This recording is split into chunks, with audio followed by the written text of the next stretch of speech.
प्रदेश में कानून गो और तहसीलदारों के बाद अब पंचायती राज से जुड़े प्रशासनिक अधिकारी भी एक तरह से एजिटेशन करें। आज डिप्टी कमिश्नर को ज्ञापन देने पहुंचे हैं, ज्ञापन देने आए हैं। क्या डिमांड्स हैं आपकी? सर, हम जो है पिछले कुछ दिनों से हमारी प्रतिष्ठा को, हमारे मान सम्मान को और हमारी निष्ठा को जो है इस पर प्रश्न चिन्ह लगाए जा रहे थे। हम प्रजातांत्रिक प्रणाली में विश्वास करने वाले और इनको मजबूत करने वाले हैं।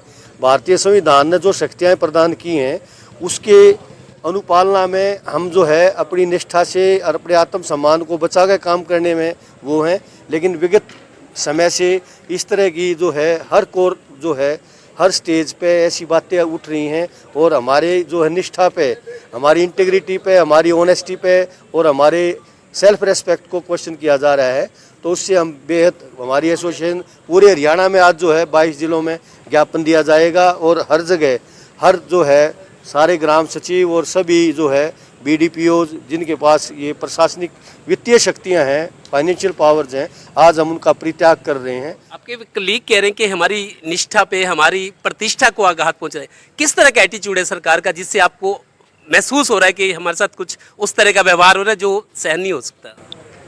एक्चुअली कई जगह से जैसे अनाप शनाप सुनने में आता है कि हम जो भी काम कर रहे हैं तो पूरी निष्ठा से नहीं कर पा रहे हैं, जबकि हमें लगता है प्रशासन की एक महत्वपूर्ण कड़ी होने के नाते हर काम को हमने बड़ी जिम्मेदारी के साथ, बहुत ही महत्वपूर्णता के साथ अपनी भूमिका को निभाया है। चाहे वो स्वामित्व स्कीम रही हो, बेटी बचाओ बेटी पढ़ाओ रही हो, और भी सरकार की महत्वपूर्ण समय पे स्कीम्स आती रहती है और हम उनको पूरी निष्ठा के साथ, पूरी ईमानदारी के साथ सिरे चढ़ाते हैं। तो सारा हमारे ग्राम सचिव एसोसिएशन जितने भी हैं यहाँ के पानीपत डिस्ट्रिक्ट के, सब हमारे साथ हैं। तो हम हर स्कीम को बहुत अच्छे से इम्प्लीमेंट करते हैं। जो हमें महसूस होता है कि हमें उन सब में इग्नोर किया जा रहा है, जो कि नहीं होना चाहिए, तो बस यही हमारी मांग है कि हमारे आत्मसम्मान को बहाल किया जाए। आपका जो पोर्टफोलियो, जिस तरह का काम है, ड्यूटीज आप ग्रामीण विकास से संबंधित तो ज़्यादातर, और बहुत सारी शिकायतें आती है गबन की, डिसएप्रोप्रिएशन होता है, पैसा खाया जाता है, कहते हैं बीडीओ भी शामिल है।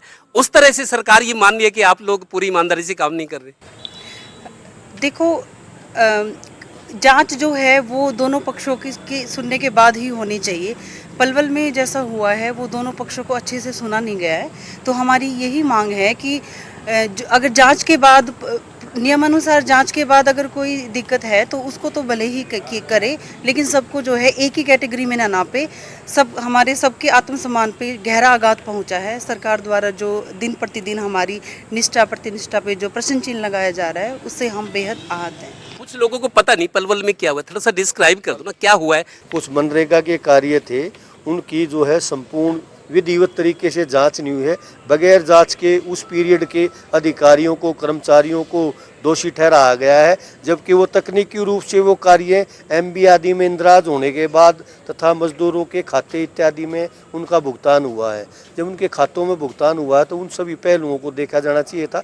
एक सिंगल स्ट्रोक में ये कह देना कि ये सभी दोषी हैं और इन पर जो है कार्रवाई बनती है, तो इस तरह की चीज़ें जो है वो बड़ी बेहद जो है ये चिंताजनक भी हैं। और ये जो है जो सिविल सोसाइटी है, जिस सोसाइटी में हम रहते हैं, देखो अपॉर्चुनिटी ऑफ बीइंग हर्ड है। जहाँ अगर कार्य जो है पैसे अधिक निकलवाए गए हैं, कार्य कम मात्रा में हुआ है, उस पर रिकवरी इत्यादि भी डाली जाती है। हमारे जिले में भी बहुत रिकवरी के केसेस चल रहे हैं। ये जो ज्ञापन दिया है, क्या डिमांड की गई, कुछ टाइम दिया गया सरकार को? इसमें सरकार को हमने टाइम दिया है, फिर उसके बाद हमारी एसोसिएशन इस पे जो है इस सारे पहलुओं की वो करके और फिर आगे फैसला लेगी, जिसके साथ हम सभी बंधे हुए हैं। इनका ये कहना है कि सरकार से मांग की गई है कि हमारी प्रतिष्ठा बहाल रखी जाए और समाज का जो एक प्रतिष्ठित वर्ग होता है, हमारी भी इस तरह की इज्जत है, सरकार हमारी शिकायतों को दूर करे।